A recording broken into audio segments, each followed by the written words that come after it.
Namun di hari ini kita akan kembali ke kitab Matius. Saya ajak kita semua untuk membuka Alkitab kita di Matius pasal yang kelima. Matius pasal yang kelima, kita akan membaca ayat ke-14 sampai ayat yang ke-16. Matius pasal 5 ayat ke-14 sampai ayat yang ke-16.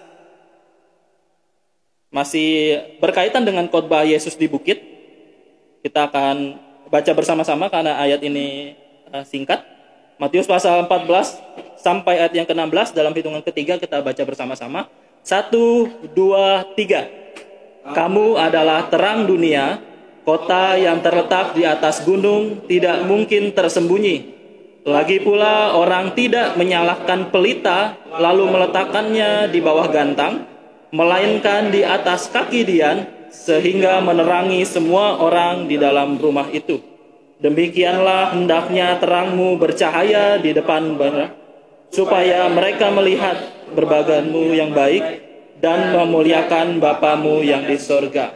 Sebelum kita lebih dalam, mari kita berdoa. Bapa di surga, kami mengucap syukur atas kasih karunia-Mu kepada kami semua ya Bapa, terutama jemaat GBA Bandung di tempat ini ya Bapa. 1 tahun penuh Engkau sudah memimpin kehidupan kami, baik kehidupan jasmani kami Tuhan, maupun kehidupan rohani kami Tuhan. Dan wadah di tempat ini GBA Bandung sudah membuat kami jemaat-jemaat-Mu ya Tuhan semakin bertumbuh, semakin menerima terang dan semakin mengerti firman-Mu ya Bapa. Kami mau merenungkan firman-Mu Tuhan saat ini. Mohon sekiranya Tuhan yang memberkati, menerangi akal budi kami dan memberikan kami hikmat supaya kami dapat mengerti apa yang firman-Mu katakan kepada kami ya Bapa. Mohon Tuhan yang memberkati acara kami ini juga. Semoga semuanya berjalan dengan baik dan lancar Tuhan. Hanya dalam nama Yesus Kristus juru selamat kami yang hidup kami berdoa. Amin. Di siang hari ini saya memberikan judul khotbah saya yaitu GBA Bandung adalah terang di dalam kegelapan. GBA Bandung adalah terang di dalam kegelapan. Berbicara mengenai terang dan gelap itu merupakan suatu hal yang sangat familiar di kalangan kekristenan. Biasanya ketika kita berbicara mengenai terang, itu artinya orang yang sudah diselamatkan. Biasanya orang yang sudah menerima firman Tuhan. Biasanya orang yang sudah percaya kepada Tuhan. Dan kita tahu bahwa sumber terang itu yaitu Yesus Kristus. Yesus Kristus merupakan sumber terang. Dan kalau misalnya kita melihat di dalam perjanjian baru, kata terang itu ada 83 kali. 83 kali disebutkan di dalam perjanjian baru. Dan kata gelap itu juga disebutkan banyak, ada 37 kali di dalam perjanjian baru. Artinya mengenai terang dan gelap ini merupakan hal yang sangat familiar di kalangan kekristenan. Kita dapat tahu dari jumlah-jumlah kata, yaitu kata terang ada 83 kali, gelap ada 37 kali. Itu merupakan hal yang sangat banyak di dalam firman Tuhan. Dan khususnya di dalam perjanjian baru, kita belum menghitung lagi di dalam perjanjian lama. Di dalam perjanjian lama juga tentunya pasti ada banyak. Dan mengenai terang dan kegelapan itu merupakan suatu hal yang familiar.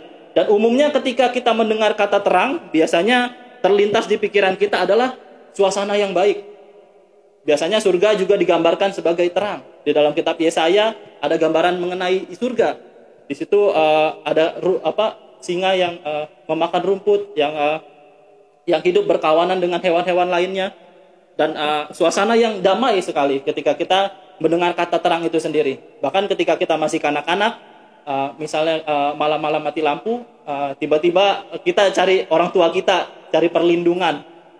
Kita pengen banget ada rasa damai di dalam hati kita karena kita kehilangan terang itu. Dan sebagai orang percaya kita harus memiliki terang itu. Dan di hari ini, di siang hari ini, ketika ada kata terang dan kata gelap di dalam konteks firman Tuhan yang sudah kita baca di dalam Matius pasal 5 ayat 14 sampai ayat yang ke-16, ada suatu timbul pertanyaan, siapakah terang di dalam kegelapan itu? Siapakah terang di dalam kegelapan itu? Dan ternyata jemaat GBA Bandung di tempat ini adalah terang di dalam kegelapan. Jadi mengapa? Apa alasan-alasannya? Mengapa jemaat GBA Bandung merupakan terang di dalam kegelapan? Jadi alasan yang pertama mengapa jemaat GBA Bandung adalah terang di dalam kegelapan? Ada jawabannya di ayat yang ke-14. Yaitu yang pertama, karena Tuhan yang menjadikan kita terang. Di ayat yang 14 di situ katanya, kamu adalah terang dunia, kota yang terletak di atas gunung tidak mungkin tersembunyi. Jadi mengapa jemaat di GBA Bandung ini merupakan terang di dalam kegelapan? Karena Tuhan yang menjadikan kita terang. Jadi karena Tuhan ingin kita tahu bahwa kita adalah terang. Ada pertanyaan bagi kita, mengapa Yesus mengatakan demikian? Karena Tuhan Yesus sendiri mau dan kita juga harus tahu bahwa kita ini sudah Tuhan rencanakan untuk menjadi terang. Dan ilustrasinya adalah ketika kita hidup di dalam dunia ini, kita tuh dipersiapkan seperti bohlam lampu. Seperti yang kita lihat di atas kita ini. Kita tuh dipersiapkan Tuhan seperti bohlam lampu. Jadi Tuhan mau tahu bahwa Tuhan mau kasih tahu kita bahwa kita ini sebenarnya dipersiapkan untuk menjadi terang, untuk menjadi orang yang percaya kepada Dia. Jadi bagaikan bohlam lampu yang dipersiapkan untuk menerangi dunia. Jadi gambarannya seperti itu. Jadi awalnya kita masih belum sadar bahwa kita dapat menyala, tetapi akhirnya ketika kita mengetahui kebenaran, maka kita diterangi hatinya. Kalau misalnya kita baca di dalam Ibrani pasal yang ke-6 ayat yang ke-4, kita buka Alkitab kita di dalam Ibrani pasal yang ke-6 ayat yang ke-4. Di situ ada gambaran mengenai orang yang murtad.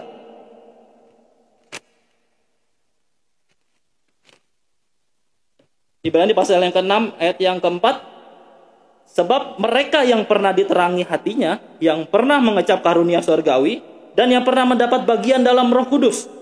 Apa katanya di situ di ayat yang ke-4? Di frase pertama, sebab mereka yang pernah diterangi hatinya. Jadi orang yang sudah pernah, yang murtad adalah orang yang sudah pernah diterangi hatinya. Jadi mereka sudah mengecap kebenaran firman Tuhan, sudah mengecap terang itu.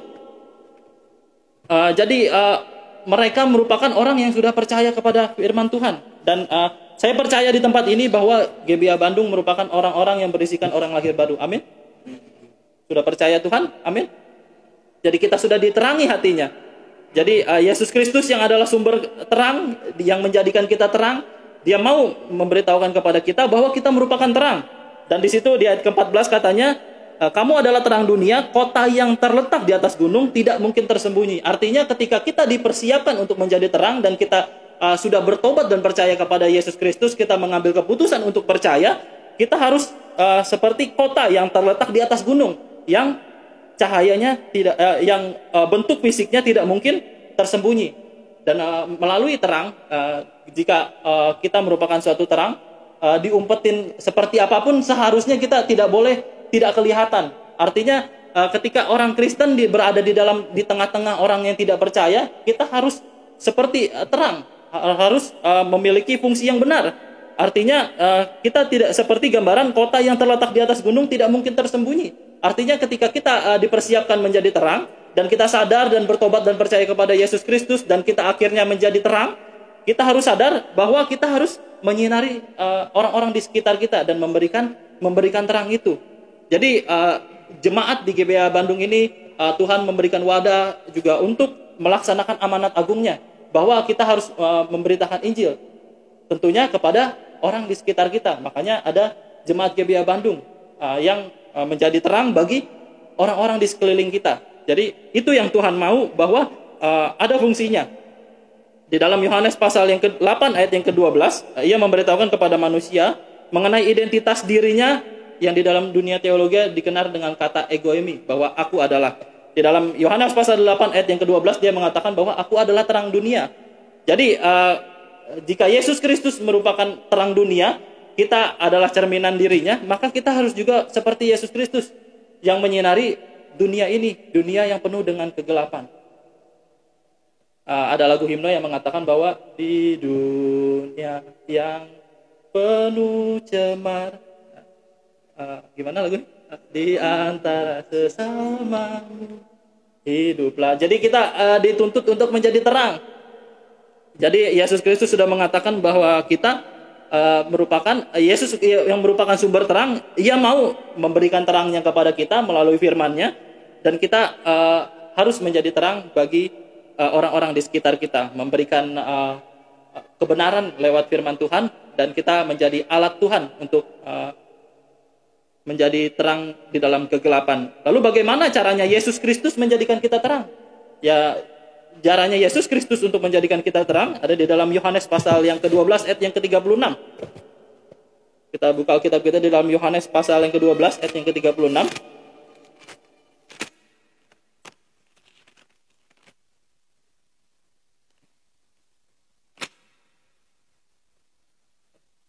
Di situ katanya, percayalah kepada terang itu selama terang itu ada padamu, supaya kamu menjadi anak-anak terang.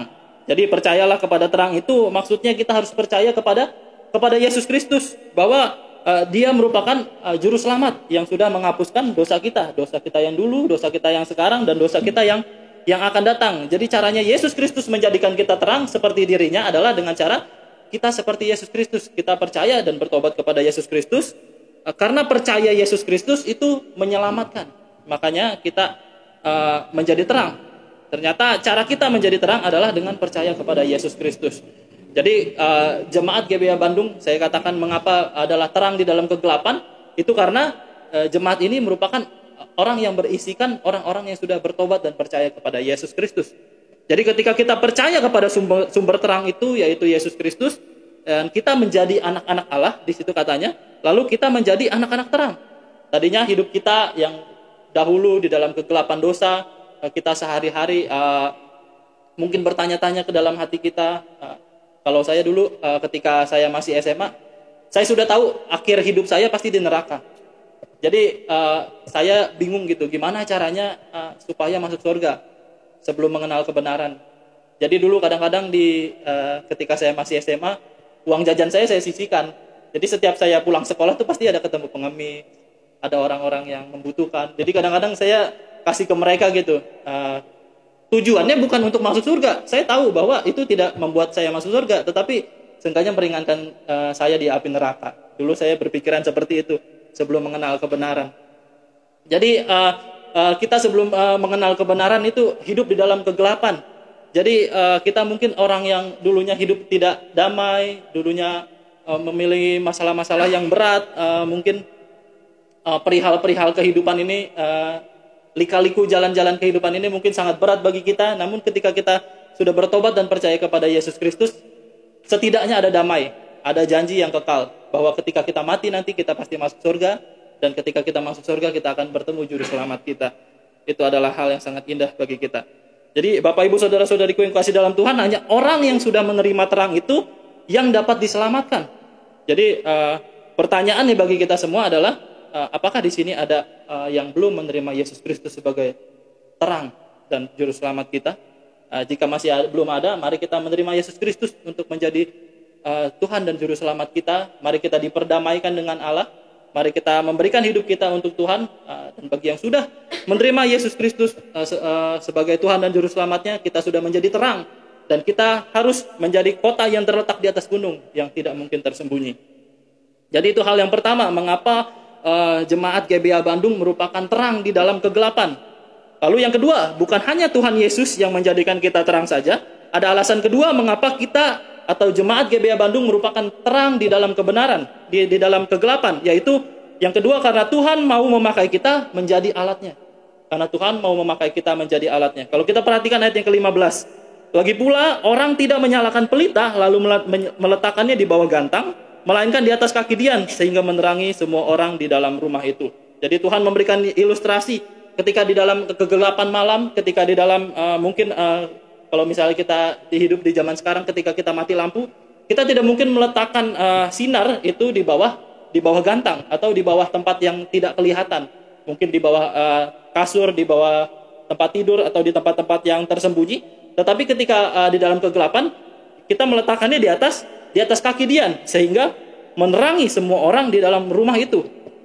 Yang kedua adalah karena Tuhan mau menjadikan kita menjadi alatnya. Karena Tuhan mau menjadikan kita supaya menjadi alatnya. Jadi apabila Yesus menjadikan kita terang, tetapi kita tidak berfungsi dengan baik, maka kita memang tetap terang, tetapi apakah kita sudah menyinari orang-orang dengan kebenaran yang sudah kita dapat?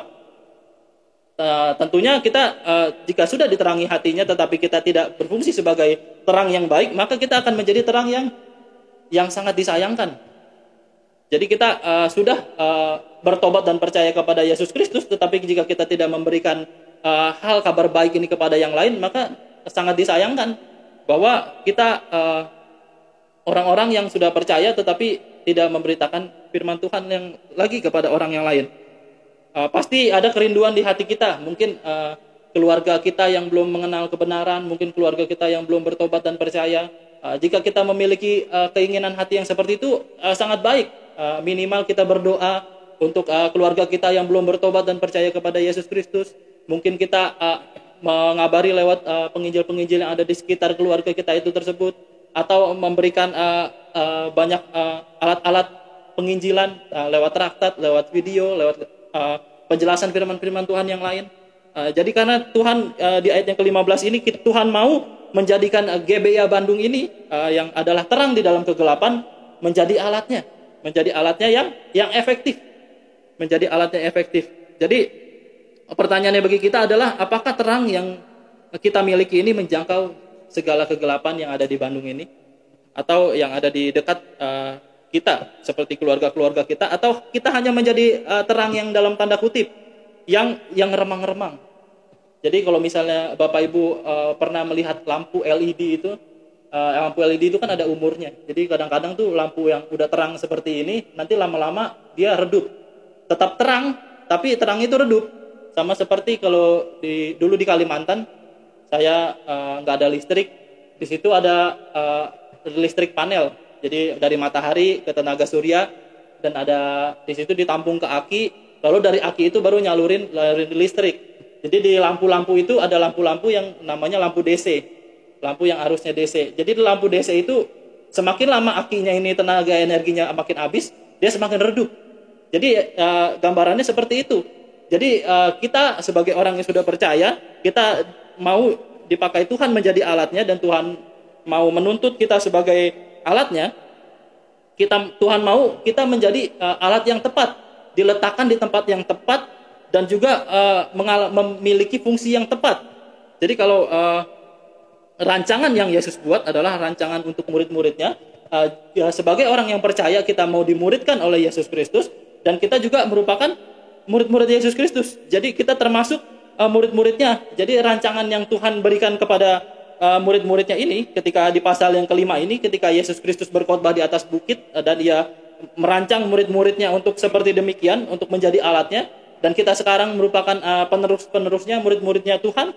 Jadi Tuhan mau bahwa kita memiliki fungsi yang sama, karena Tuhan mau kita menjadi alatnya. Lewat apa? Lewat jemaat GBIA Bandung di tempat ini. Jadi pekerjaan Tuhan di bumi ini masih berlanjut. Jadi Tuhan mengatakan kepada murid-muridnya bahwa kita dipercayakan pelayanan yang lebih besar dari Dia. Ketika Tuhan Yesus ada di dunia ini, Dia hanya beberapa tahun di dunia ini. Berbeda dengan umur kita yang mungkin sekarang kita sudah melewati 20, sudah melewati 30, sudah melewati 40. Jadi kita sudah dipercayakan tahun-tahun yang banyak, juga kita dipercayakan untuk menjadi alatnya.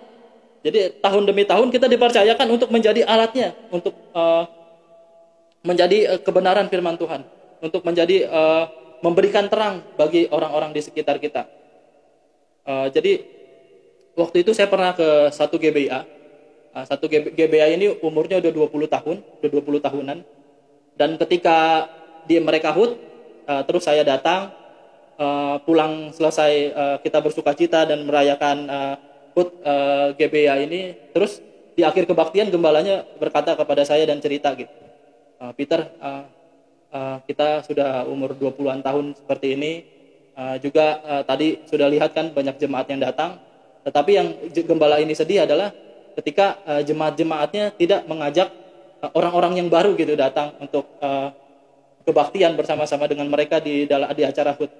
Bahkan biasanya di acara-acara HUT seperti itu merupakan acara-acara yang sangat penting untuk menarik orang ke dalam kebenaran.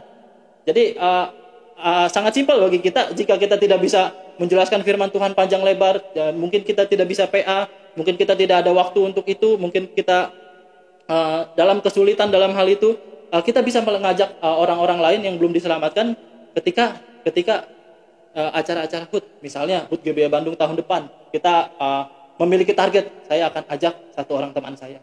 Jika satu keluarga aja mengajak satu orang teman, mungkin akan ada bertambah jiwa. Mungkin ada 5-10 orang di tahun depan. Mungkin GBIA Bandung bertambah jumlahnya menjadi 5-10 orang. yang dibaptis tahun depan, itu akan menjadi suatu hal yang sangat bahagia pasti untuk penginjil Philly dan untuk jemaat-jemaat yang lain dan untuk hamba-hamba Tuhan GBA di seluruh Indonesia.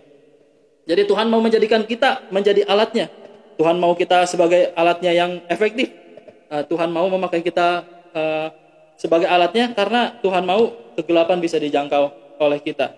Dan yang Tuhan mau kita menjadi alatnya menjangkau kegelapan, bahkan di seluruh tempat sekalipun yang cahayanya mulai redup. Mungkin ada dulu orang yang pernah ikut PA, mungkin ada orang yang pernah dulu pernah datang ke GBA Bandung, mungkin yang sudah pernah ke sini tapi tidak pernah balik lagi, mungkin yang cahaya-cahaya redup seperti itu bisa kita tarik lagi agar mereka memiliki iman yang bertumbuh lagi jika mengenal GBA Bandung lebih dalam. Dan uniknya kalau kita lihat di dalam 2 Timotius pasal yang kedua ayat yang ke-20, 2 Timotius pasal yang kedua ayat yang ke-20, di situ Tuhan memberikan suatu ilustrasi di dalam jemaat.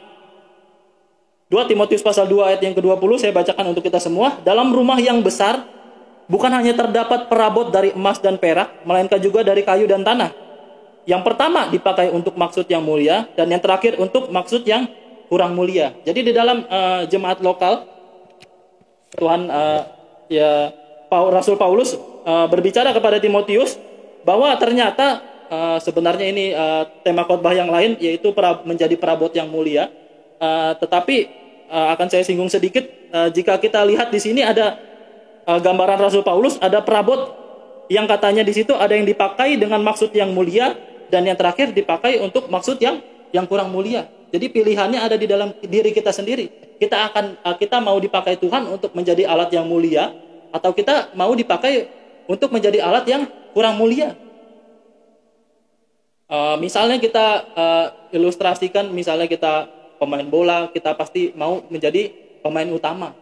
Misalnya kita di dalam kelas dalam belajar gitu, misalnya kita dalam sekolah, kita mau menjadi anak yang pintar, anak yang menonjol gitu, yang disayangi guru dan yang lain sebagainya. Jadi kita di dalam jemaat juga seperti itu. Kita juga mau dipakai Tuhan untuk maksud yang mulia. Di situ dicontohkan sebagai emas dan perak. Nah, kalau kita tahu sendiri bahwa ketika emas dan perak diberikan sinar, dia biasanya memantulkan sinarnya. Jadi ketika kita sebagai terang, Tuhan mau kita sebagai emas dan perak menjadi perabot yang mulia yang memancarkan kembali terang itu. Jadi kita sudah diberikan terang oleh Tuhan. Misalnya Tuhan adalah sumber terang, misalnya contohnya gambarannya seperti lampu atau matahari. Jadi kita harus seperti emas dan perak yang menjadi perabot yang mulia. Kita juga harus memancarkan terang tersebut. Jadi kita tidak seperti menjadi emas, menjadi kayu dan tanah yang terakhir yang dipakai untuk menjadi pelayanan yang kurang mulia. Jadi kita mau sebagai menjadi emas dan perak, memantulkan cahaya kebenaran firman Tuhan terangnya untuk menjadi maksud yang mulia. Itu hal yang kedua, karena Tuhan mau memakai kita menjadi alatnya. Lalu hal yang ketiga atau hal yang terakhir di hari ini, mengapa GBA Bandung merupakan terang di dalam kebenaran, yaitu alasan yang ketiga adalah karena Tuhan sudah memberikan tuntutan kita sebagai terang. Karena Tuhan sudah memberikan tuntutan kita sebagai terang. Kalau kita lihat ayat yang ke-16 di dalam Matius pasal yang ke-5 ayat yang ke-16 tadi, di situ katanya, demikianlah hendaknya terangmu bercahaya di depan orang, supaya mereka melihat perbuatanmu yang baik dan memuliakan Bapamu yang di sorga. Jadi katanya di situ, demikianlah hendaknya terangmu bercahaya. Jadi Tuhan sudah menuntut kita sebagai terang. Jadi yang pertama tadi katanya kita sudah dijadikan terang oleh Tuhan karena Tuhan sudah menjadikan kita terang. Lalu yang kedua tadi karena Tuhan mau memakai kita menjadi alatnya. Dan yang ketiga, yang terakhir adalah karena Tuhan sudah memberikan kita tuntutan sebagai terang. Jadi ketika Allah yang maha kuasa menciptakan suatu pekerjaan, dia mau pekerjaannya itu pekerjaan yang sempurna. Jadi ketika Allah yang maha segalanya bekerja, dia mau semua pekerjaannya menjadi pekerjaan yang mulia, tidak mau pekerjaannya itu menjadi setengah-setengah.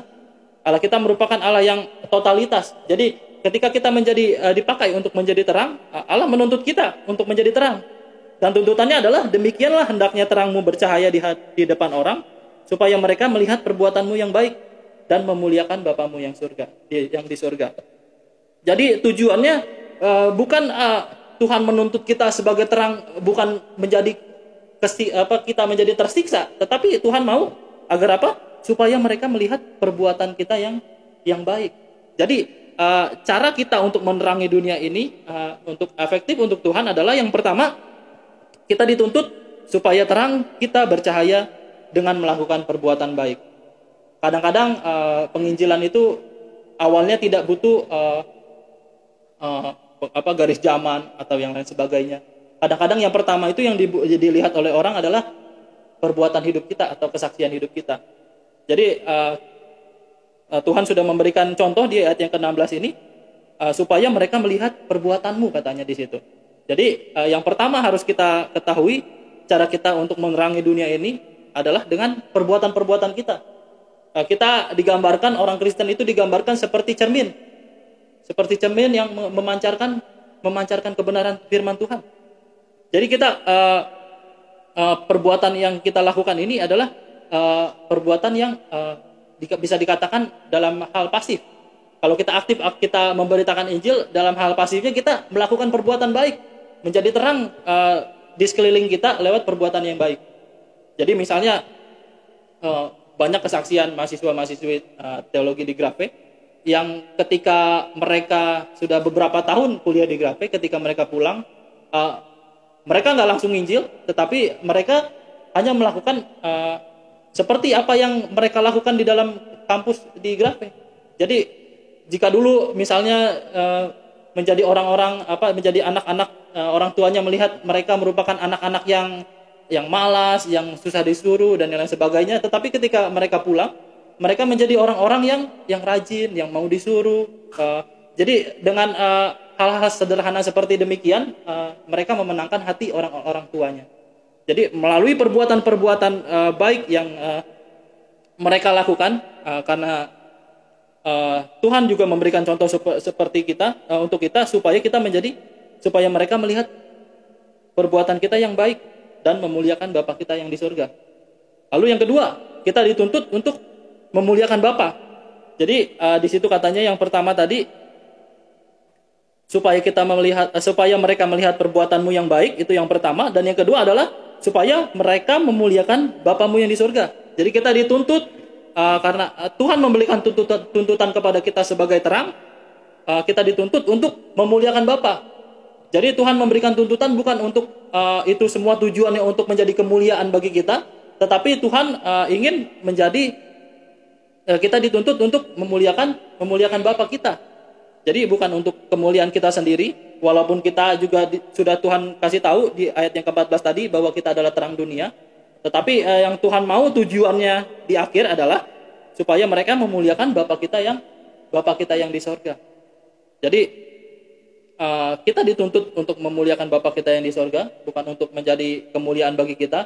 Banyak gereja-gereja di luar sana yang gembalanya atau pemimpin jemaatnya mencari kemuliaannya sendiri. Mereka karena sudah mengetahui kebenaran gitu, dan untuk memberitakan Injil segalanya, dan mereka mencari kemuliaan mereka sendiri.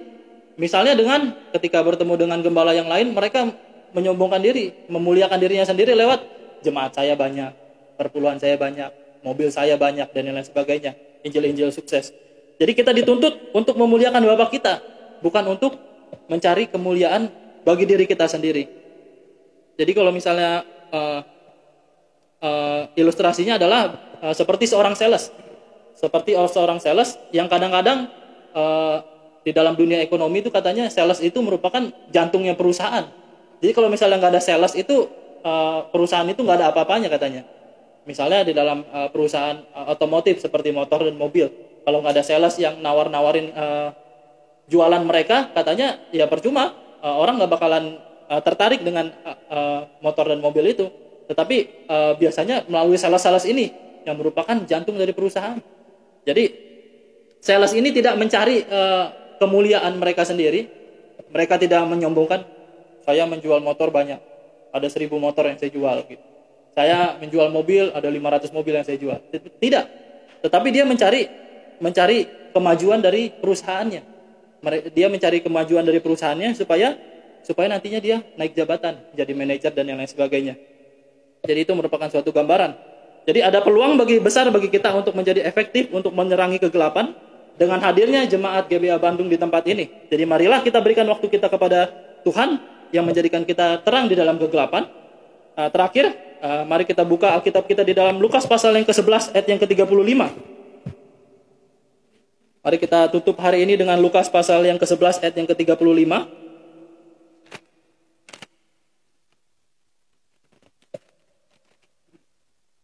Di situ apa katanya? Lukas 11 ayat yang ke-35, karena itu perhatikanlah supaya terang yang ada padamu jangan menjadi kegelapan. Jadi Tuhan mau kita menjadi alatnya, juga Tuhan menjadikan pertama tadi Tuhan yang menjadikan kita sebagai terang. Yang kedua, Tuhan mau menjadikan kita sebagai alatnya, dan yang ketiga, Tuhan yang memberikan, karena Tuhan sudah memberikan tuntutan kita sebagai terang. Bukan hanya terang di dalam kehidupan kita sehari-hari, melainkan juga terang di dalam kebenaran firman-Nya yang juga menyelamatkan orang lain. Mari kita berdoa. Bapa di surga, kami mengucap syukur atas firman yang sudah terpelihara bagi kami ya Bapa, sehingga kami dapat merenungkannya, sehingga kami juga dapat mengerti apa yang firman-Mu katakan ya Bapa. Mohon Tuhan yang memberikan kami kekuatan, memberikan kami akal budi hikmat, dan mohon Roh Kudus yang ada di dalam setiap hati kami yang percaya Tuhan, untuk mengingat firman yang sudah kami dengar, supaya kami menjadi terang yang baik, supaya kami sadar bahwa Tuhan yang menciptakan kami sebagai terang, supaya kami sadar bahwa kami adalah alat-alat-Mu untuk memberitakan terang-Mu, untuk memberitakan kebenaran, dan juga Tuhan supaya kami sadar bahwa Engkau menuntut kami sebagai terang, agar orang lain dapat diselamatkan, dan juga Tuhan agar nama-Mu dipermuliakan ya Bapa. Mohon Tuhan yang memberkati kami di dalam setiap kehidupan kami, agar kami menjadi terang, dan orang lain dapat diselamatkan lewat kami ya Bapa. Hanya dalam nama Yesus Kristus, Juru Selamat kami yang hidup, kami berdoa. Amin. Saya serahkan kepada penginjil Billy.